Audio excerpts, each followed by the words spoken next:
anytime you do that, then you're discounting a whole host of people who actually also have things to bring to the table, right? So we're missing the learning from those people that would make us better humans, right? It also is terribly isolating if you say to half the population, don't have emotions, have muscles, be loud, demand force, demand obedience like this. Yep. Those people cannot be trusted to be close to other people. And so other people pretend with them. It's a pretend relationship, right? So you wonder why, you're lonely. Patriarchy has been doing this to you. It's been isolating you from your own heart and from the people and relationship depth that could ground your whole life, right? But what does relationship require? It requires authenticity and vulnerability. We don't allow that for men. We allow that for women, right? And so you've got literally half the population that is divorced from themselves and their beings. Welcome to Hopeful and Wholesome, the show where ambitious women come home to their bodies. I'm your host, Hope Pedraza, and I'm a functional practitioner, human design guide, and expert on all things energy, and your partner in decoding the language of your body. This is your space to reconnect with your body's wisdom, reclaim your energy, and rise into alignment in your health, your business, and your life. Because thriving isn't about pushing harder, it's about learning to listen deeper. So let's dive in because your next breakthrough starts right now. Hey y'all, welcome back to Hopeful and Wholesome. Today I have on the show Dr. Tina Schermer Sellers, and she is a licensed sex and gender feminist psychotherapist, best-selling author, researcher, professor, and media personality whose expertise spans sex therapy, spiritual intimacy, parenting, medicine, and social justice. She is known for exposing the impact of patriarchy and sexual shame on our ability to securely attach to our partners and instruct our children to attach to theirs. Her book, Sex, God, and the Conservative Church, has had a global impact. And then her latest book, Shameless Parenting, that we'll talk about in this episode, was really a new release bestseller in 8 categories. And she speaks all over the world on how to heal and how to raise shame-free, relationally confident children. And today we are talking about so much, but think of this as an extension of the episode I had with Erica. If you haven't listened to that, you can go back and listen to the episode with Erica, but we talked about healing from purity culture and what that looks like. But we're in this episode with Dr. Tina, we're specifically talking about how the impact of sexual shame on health, wellness, attachment, and intimacy. And it doesn't mean it has nothing to do with purity culture, because Dr. Tina is going to talk about how this literally affects everyone and why it affects everyone, how it affects our relationships with ourselves, with our partners, with our children, with the people in our lives, how it affects our body image, and just relationally how we relate to ourselves and to the rest of the world. Dr. Tina has studied this so extensively. I really honestly, I say this, I know I say this with a lot of guests, but I could have talked to her for another 2 hours because she has so much knowledge on this. And there's so many nuggets here to take out and really use and implement in your life and your relationships and your families. She's going to talk about her books and how you can get 2 of her books. She's going to talk about both of her books, the newest one about shameless parenting. She'll talk about that, but it's all related to this. It's all related to this, to sexual shame and how that affects all of us at a really core level. So let's jump into this juicy conversation. All right, y'all, I'm here with Dr. Tina and I'm excited about this conversation. Thank you so much for joining us today. Thank you so much for having me, Hope. I'm so glad to be here. Yeah, me too. And I was mentioning to Dr. Tina before I hit record. We've had an episode not too long ago with Erica talking about purity culture and, some of the effects of that. But this conversation, I want to go like 10 layers deeper because I feel like you bring that depth to the effects of that. And I'm sure we'll talk about other areas of that too. But I want to start with the big kind of overarching theme of how I explained to us. I know this is a very loaded question, so you can answer it however you want to answer it.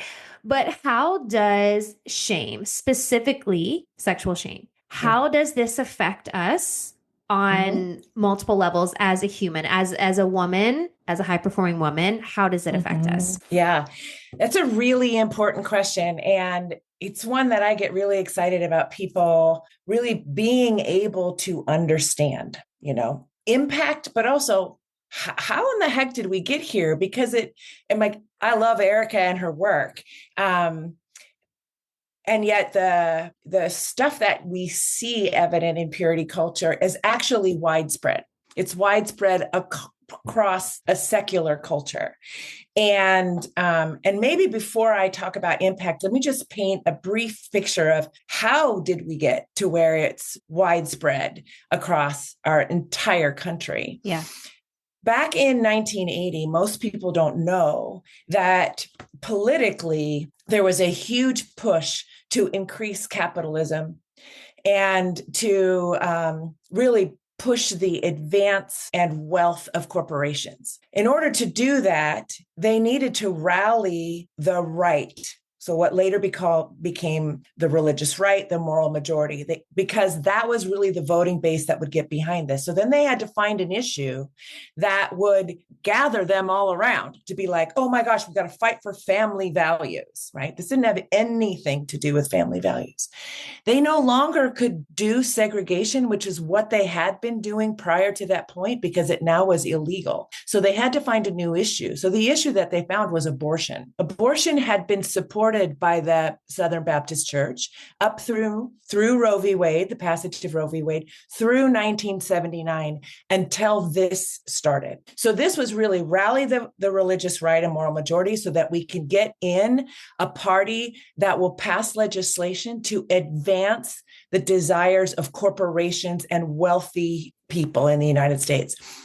One of the ways they did this sort of behind family values, or this front of family values, was to remove all the funding for sex education, remove the sex education we had in place since the mid-40s all the way through. It was not comprehensive. It was not like the Northern European countries, but at least it was basic and it was taught to everybody. Mm-hmm. They removed that. And they inputted and began to put billions of dollars behind abstinence education.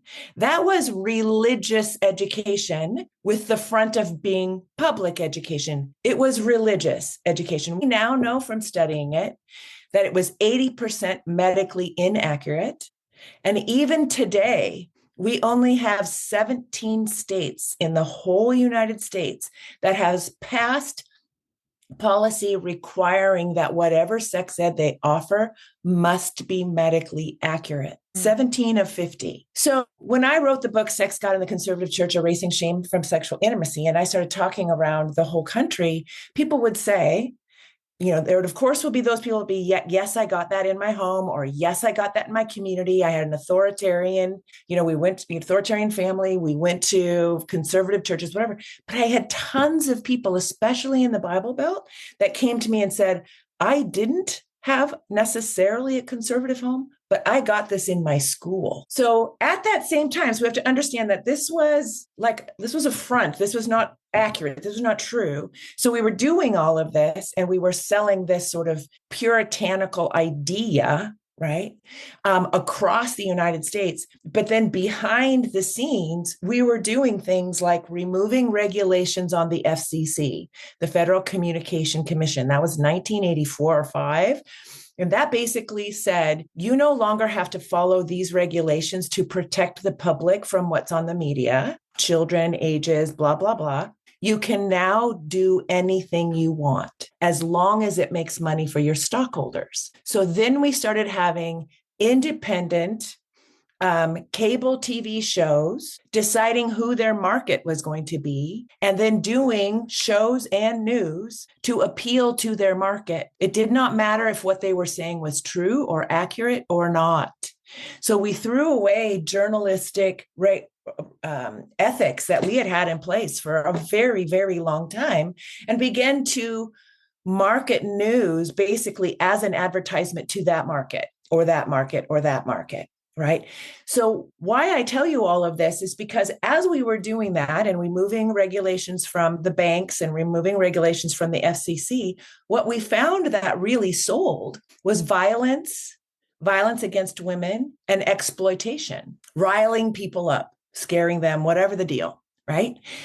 So at the same time that we're selling a purity message, sex is dangerous, it's going to kill you. Now let me put in context, 1980, AIDS hit the East Coast, 85 West Coast. Right. We are having a reaction to second wave feminism.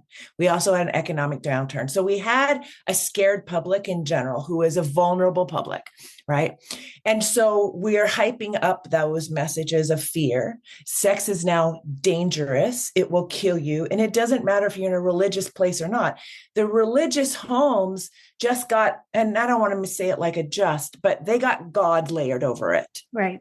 Right. Mm-hmm. Okay. But everybody else was still getting this fear tactic kind of thing. That was how we became a country that built a rape culture, because we were selling violence and humiliation against women on our video games, which were new, on our general media, on our music videos, which also was a growing thing. Then we had the internet come on board. Then we had social media come on board. We've had no regulations through any of this for 45 years. So we've had an increase in misogyny, an increase in violence against women. We've passed no laws, even though there have been probably 30 different bills to pass laws to protect women, and we have not passed any in all of this time. So this is why you have people experiencing sexual shame in a more profound way than we were before. Let me also just say one other thing that makes people, humans who live in our country, particularly vulnerable, right? If you have multi-generations, epigenetics of people who didn't talk about sex, who saw sex as bad or scary, who had been underground with their sexual activity forever, well, grandmas, great grandmas, grandpas, right? And then moms and dads, that no one has a general understanding of child development curiosities as it has to do with bodies, themselves, others, what happens, all of it. They have tons of normal developmental curiosities, but nobody is there to say, to the 1-year-old who doesn't even speak yet, who finds their genitals while they're getting their diaper changed, right? Or in the tub. Oh, honey, yeah, that's your vulva. It's a fabulous part of you. Or that's your penis. It's a wonderful part of you. Because 2-year-old kids were labeling the world, right? Eyes, nose, ears, shoulders, heads, and toes, right? We're labeling the world. But there isn't somebody, usually, most often, who's there to say that. Right. And there are many, many things that they are curious about. And as time goes on, they get curious about other people around 5. It takes a while to learn that I need to go to my room if I want to touch myself. It takes a lot of, it takes a number of years. Not until they're 4 are they like, oh, yeah, getting that. So they're just getting in trouble over and over and over and over again. For what? For being themselves. Mm-hmm. That's it. For being themselves, for being a curious, developmentally perfect little human, right? So the only meaning we can make inside ourselves when we are getting in trouble for just being us is that something must be fundamentally wrong with me, right? That's the difference between shame and guilt. Guilt is I have ethics about things, like I believe lying is wrong. And I lie, and then I get in trouble. Mm-hmm. I feel guilty. Right. Guilty is actually motivating of change, right? I don't want to feel that again. Right. Yeah. But shame is not motivating of change. It just makes us feel bad about ourselves. Yeah. So now we're talking about developmentally, we've got kids from the beginning, from a pre-verbal state, who continually are told they're not okay the way they are, curious about the things they're curious about. Now add to that we had increasingly more authoritarian homes and families during this era, right? Where when kids were doing about anything that would be typical for them, unless it looked like something common for a 30-year-old, they were getting in trouble for it, tracking in dirt, dropping milk on the ground. I mean, just all kinds of things. Like there you are being disobedient again, as opposed to just a kid. So I think of it as we have millions of people who at their core believe that they're rotten, that they're not worthy of love and belonging, right? And many of it is attached to also their bodies, mm-hmm. right? And so you have that reality sitting right next to the fact that we are hardwired as humans for connection and pleasure. We are born, we come into the world, we're rooting already. Even though the milk isn't there, we're turning towards the breast. It's about connection and pleasure, right? If you don't give toddlers enough holding, right, they're going to suffer neurological damage because they need that connection and pleasure, that touch. We're like that through our whole adult lives, even though we are turning it off all the time because we've made it bad. But you see it reemerge again in Alzheimer's units when people don't have memory and they're still seeking connection and pleasure. It's one of the things that's really hard on adult kids of parents who have Alzheimer's because they're reaching out to hold, to touch, to have connection and pleasure. It's core to the human experience, connection and pleasure. So if you've got that as core to us, and it's been shamed since your earliest, since before you can even remember, then down deep, you believe something must be fundamentally wrong with you, right? So then what does that mean? What does that mean if underneath it all, I just don't believe somebody could really want me, want this body, Now, mind you, we also go ahead and run our economy on you feeling bad about yourself too. So then you spend more money, right? So we layer this on. So when you say, what are the effects? I want to read for you and for your listeners the researched definition of sexual shame so that you can see the impact. Because I don't think I can talk about it with as much impact as what the actual research says. And we didn't have research until 2017.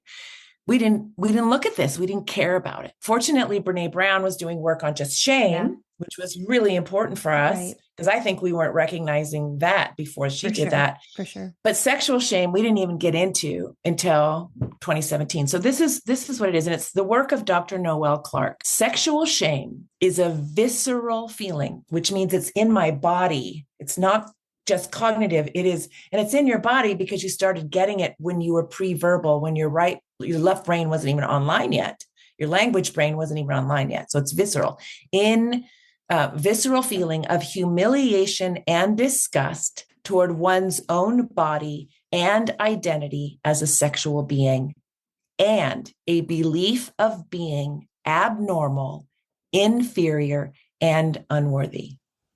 This feeling can be internalized, but it also manifests, and I will say it manifests first in interpersonal relationships, right? That's what happens first, having a negative impact on trust, communication, and physical and emotional intimacy. So I always want to say, stop and think about that for a minute. Trust, communication, physical and emotional intimacy. When you think of the relationships that are most important to you in your inner circle, these are relationships where you need to be able to trust, communicate, hug, have emotional intimacy, physical intimacy, right? We now are hurting you at the very place that you have the capacity to grow your happiness, right? It's these close relationships.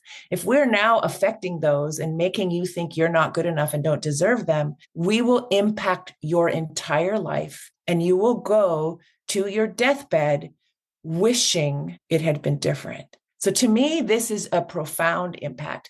It goes on to say sexual shame develops across the lifespan, like I explained, in interactions with interpersonal relationship, but then one's culture and society lays its layer on top, right? And then that creates a subsequent critical self-appraisal. In other words, it gets an inner critic going that then attacks me the rest of my life. Yeah, unless I do therapy or something. There is also a fear and uncertainty related to one's power or right to make decisions, including safety decisions related to sexual encounters, along with an internalized judgment toward one's own desire. So what that's saying, and this actually got reiterated in Peggy Ornstein's book, Girls and Sex, she was finding that there were young women who felt confident in really almost every area of their life, like what they were studying and what they were going to do, and even all of this, until they got ready to go out. And then they were putting down 3, 4, or 5 shots of hard liquor because they didn't know if they had the right to keep themselves safe or if they could. This was our rape culture. This is across the United States. In both of these studies, in Peggy Ornstein's study and in Noelle's study, there were only a couple people that self-identified as having grown up in religious homes. This is across the board, right? And when I'm not sure I can be safe out there, or that I have the right to, or that anybody would want me sexually, then I compromise. I don't stand up for myself. I don't have voice for myself. And what we see, there's some recent research that's been done by Dr. Don McGregor, who looked at women who felt empowered in their lives. So I'm thinking about your audience, feel empowered in your lives. But when it came down to what she later called erotic agency, so not just empowerment or agency, but in my intimate relationships, do I act that same way? And that's where she saw people were compromising all over the place, not standing up for themselves, not whatever. Like they were fine out here, but in these intimate places, just like this definition is suggesting, in these intimate places, they had not yet healed from the way they had been hurt when they were so young and repeatedly. So there's a 85-year happiness study at Harvard that's looks at what do we know from people who describe themselves as really happy through their lifespan? It all comes down to relationships. How safe and close and authentic do you feel you can be and are in those relationships? When people have strong, authentic relationships, they're healthier, they're happier, and they live longer, right? We have been attacking people at the core of this place, at least since 1980. And that's not to say we had it by any means figured out before then. We just layered it up big time. So if you were born after 1980, which, we're now getting many, many people who have been, you were in a United States that was really behind the scenes, was really just trying to make the wealthy wealthier. And they were trying to get the votes by scaring you with things that you thought was really going on. And because we had no ethics in our media anymore, we could do that. And we're seeing extreme examples of that now. But this has been building for 45 years. And it's important for people to see that. Yeah. Thank you for that really good explanation. I think the history of it is really important. And I think it's an important point that you pointed out and I think we mentioned this briefly in Erica's episode, but we went more into the purity culture part, that it's not just about religion, and it's not just about people who grew up in religious households, and that this sexual shame is prevalent. Like this is covering the majority of the population. And I think that that's important, because I think sometimes we hear, at least, I don't know, maybe it's just, I'm in the bubble that I'm in. I feel like we hear a lot about, purity culture and that, and we think that if I wasn't a part of that, then I don't have any sexual shame. But I feel like it's an important point to make, that because a lot of women feel everything you're talking about, a lot of women feel that. And they're like, well, what's wrong with me? I wasn't brought up in a super religious household, So I think it's a really good point to say that this is like kind of across the board what's happening. And I think the other thing that you pointed out is it's not just about how it affects you with sex. Like this is affecting you in multiple areas of your life. And I think that's the really important thing here. And I think that because we don't realize how deep this goes, like you just gave us the history. I mean, this has been 40 plus years of this, like how deep this goes, that a lot of people aren't making the connection of, we talk about, I've been seeing this all over the internet these days about, the male loneliness epidemic. And we talk about mental health, this and that. And we talk about community and I think we're not, like, there's some root causes here that we're not talking about. And I feel like this is one of them. Absolutely.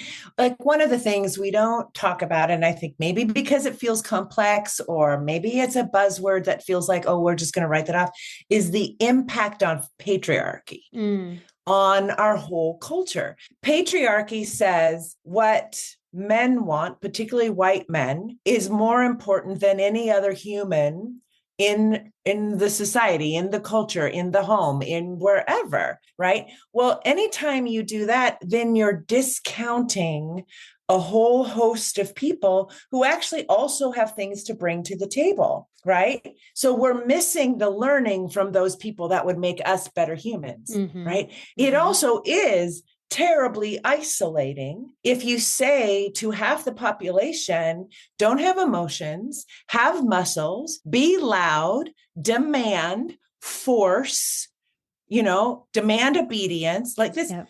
Those people cannot be trusted to be close to other people. And so other people pretend with them. It's a pretend relationship, right? So you wonder why, you're lonely. Patriarchy has been doing this to you. It's been isolating you from your own heart, right? And from the people and relationship depth that could ground your whole life, right? But what does relationship require? It requires authenticity and vulnerability. We don't allow that for men. Right. We allow that for women. Right. And so you've got literally half the population that is divorced from themselves. Right. And their beings and the way they've been taught they should behave keeps them away from the people that they love. They make them untrustworthy, unsafe for the people that they love. We give heterosexual porn that says women love to be exploited. So men come in, I'm going to demand, I'm going to do, I know better, I know how to give her pleasure, blah, blah, blah. It's going to be my way or the highway. And she learns to perform. But she does not feel seen, known, loved, accepted, and he doesn't feel seen, known, loved, and accepted. Right. This is what our corporate America does to people in order to advance itself, but it's crushing our entire society from intimacy, from connection, from lives of deep happiness. Right. Right. Right. It's real. Yeah, it is. No, I agree. And I think you said it so good there. And I was going to say with what you were saying before too, about, because you were talking about the connection with other people, but it's also the connection with yourself. And you said it just then, you said you're divorced from yourself, which I thought was such a good way to put that, because I think that's the other piece that is overlooked often, because yes, we could see how it affects, our relationships with our partners or, just relationships in general, but it's also the relationship with yourself and that detachment from yourself and who you really are and your desires and your joy and your fulfillment, your happiness. Like this is, it's all a part of it. Absolutely. And when you connect to who am I? What do I like? What do I love? What brings me joy? What lights me up? What floats my boat? When you start to connect with that, life becomes more colorful. You begin to feel like life is more worth living. Right. You take that and compare it to, I'm trying to fulfill everybody's expectations of me, whether it's work, my kids, my partner, whatever.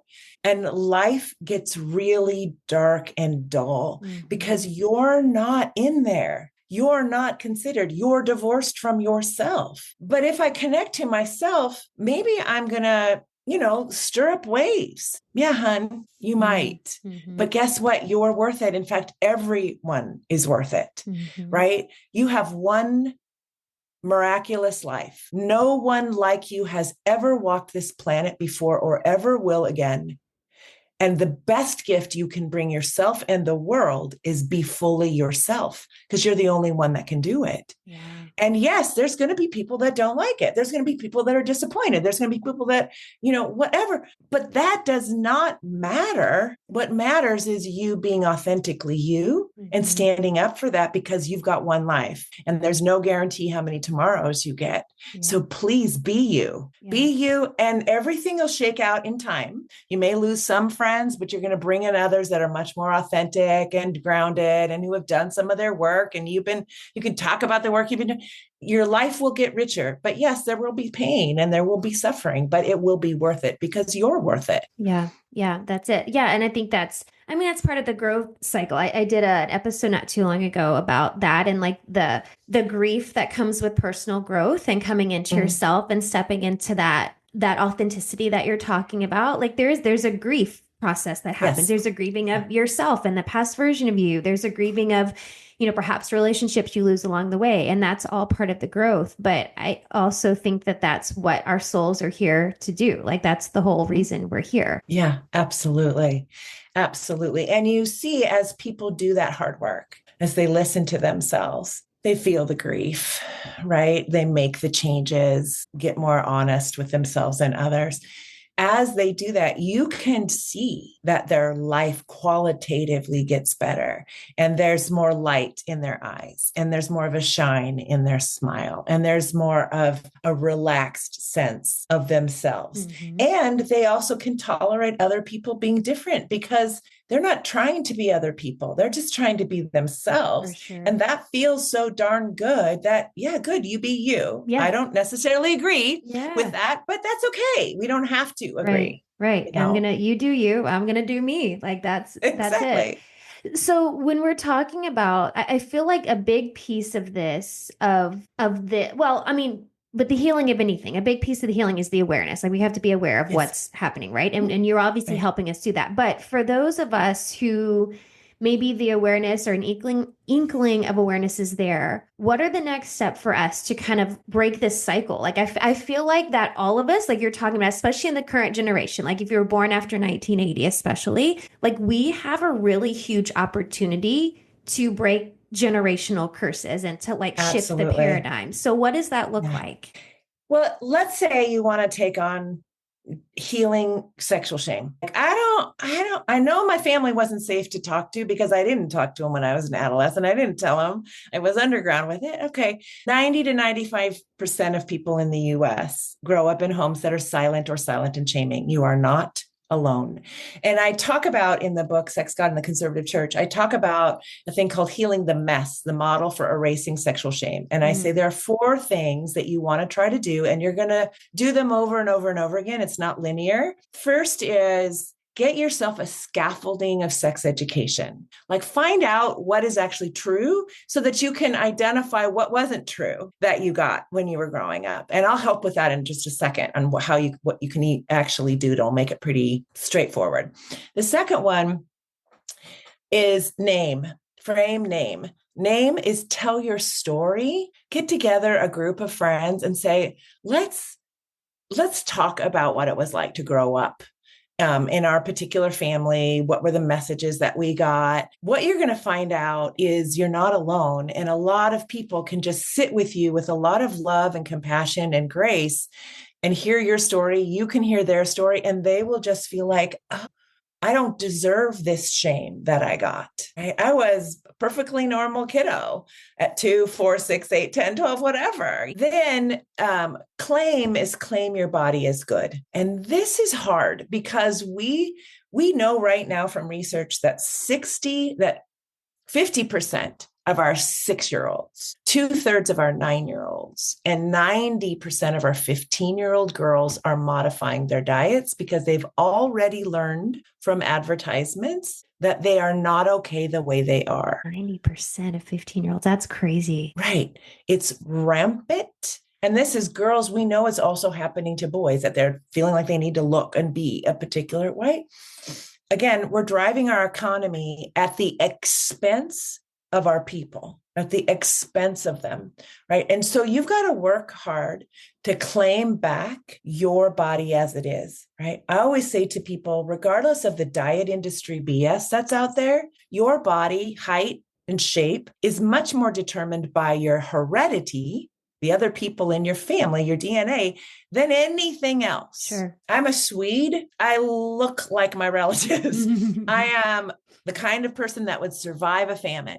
That's how my body is, and when I get over there and I'm with all my relatives, I'm like, yeah, we all look alike, And so much of what you've been told has not been true about you. And again, this is the pen that you're writing the poetry of your life, your one beautiful life. Love it. If you get up in the morning and you are not racked in pain or something like that, where at least you can get up, you can hug somebody, you can listen to somebody, you can talk to somebody, you can think about something, interesting. It's a good day and it's a good body, and you need to work to take it back. So as we do the frame, name, and claim, what we'll find ourselves doing is writing a new legacy on what it means to be a fully human person in the world, right? And that is really worth it. So when I talk about how do I get that sex education? How do I do that? I wrote another book called Shameless Parenting, Everything You Need to Raise Shame-Free, Confident Kids and Heal Your Shame Too. The big surprise, and that's because I had so many people who had read the first book who said, I'm so grateful to see it all in context and understand, but I know what not to do, but I don't know what to do with the kids in my life. And I'm like, I got you. I've been teaching this to physicians and therapists for 30 years. I'm happy to put something together. So I put this book together. The surprise of the book was that not only did it help people who had kids in their lives, but I had so many people who picked up the book and reparented themselves. Yeah. Mm-hmm. So the book is divided birth to 2, 2 to 4, 4 to 6, 6 to 8, up to 18. And it says, here's the child development emotional tasks of this age. Here's the behavioral curiosities and expressions of this age. Here's the body curiosities of this age. And then I invite people to be, how will it be for you if you have a kid in your life that does this thing? And if you can feel the part of you inside that goes, I just want you to put your hand on your heart and say, that's my shame. And I got that from somebody who loved me, but didn't know how to give me what I needed. Mm-hmm. And then parent that 2-year-old in you, or 4 or 6 or 8 or 10. And I, at the end of and these are like, it's done like a workbook. It's super boom, boom, boom.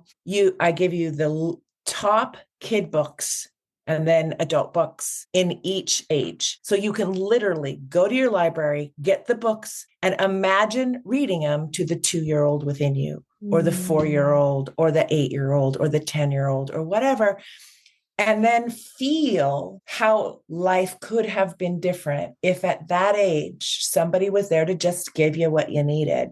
Yeah. They didn't hype it up. They didn't make it good, bad, or otherwise. They just gave you the info that you needed. What you're going to find happens is your shame is going to start to melt away. Your awareness and your ability to understand is going to just explode. And you're going to find compassion for yourself.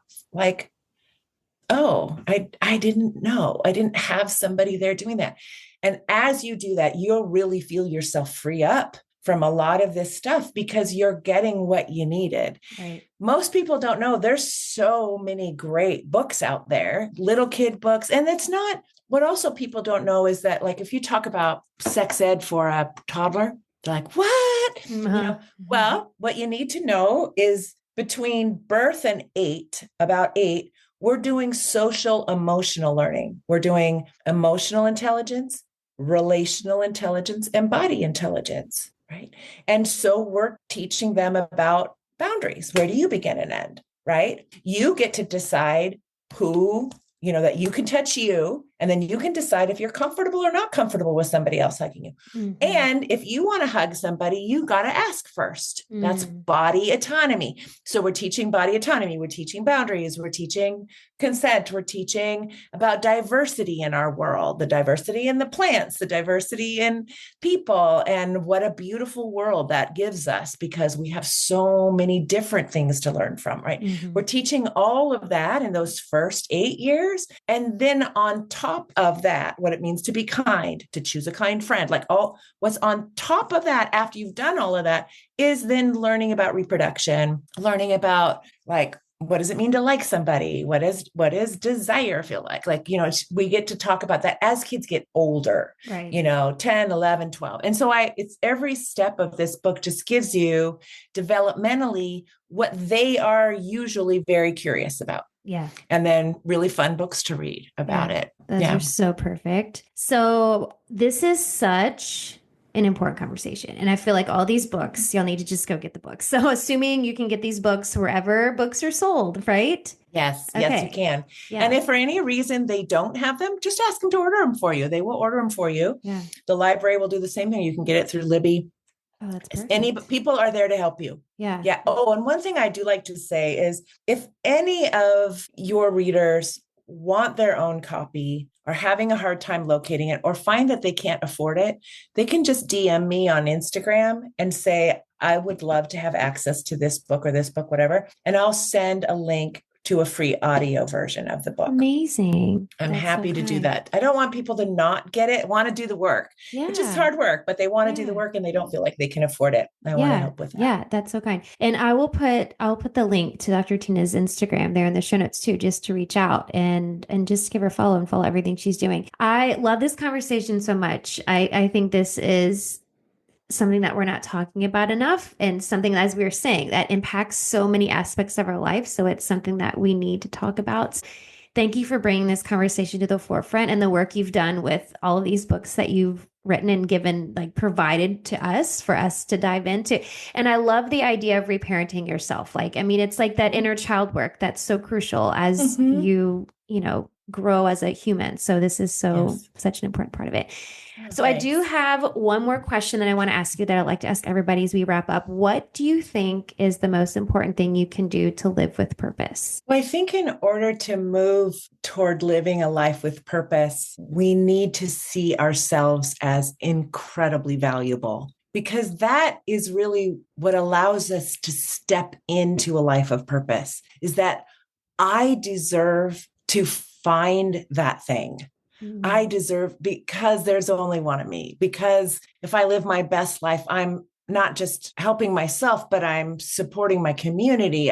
Because this is what I'm here to do, is to be fully the person that I am. So I think it so much gets predicated on seeing yourself as incredibly valuable. And I say to people say, well, I'm not perfect. And I'm like, babe, you could not be a human and be perfect. Right. Because that's an oxymoron. You are both radically valuable and radically imperfect. We all are. And so our job is to keep learning, keep growing, but not condemn yourself for it. Right? You're human. You're radically valuable and radically imperfect. That's lovely and beautiful and wonderful. So I would say do that work, whatever it takes, to see yourself as spectacular. I love that. That's beautiful. Thank you so much, Dr. Tina, for this conversation and for the work you're doing. Thank you so much for spending time with us. Yeah. Thank you so much for having me.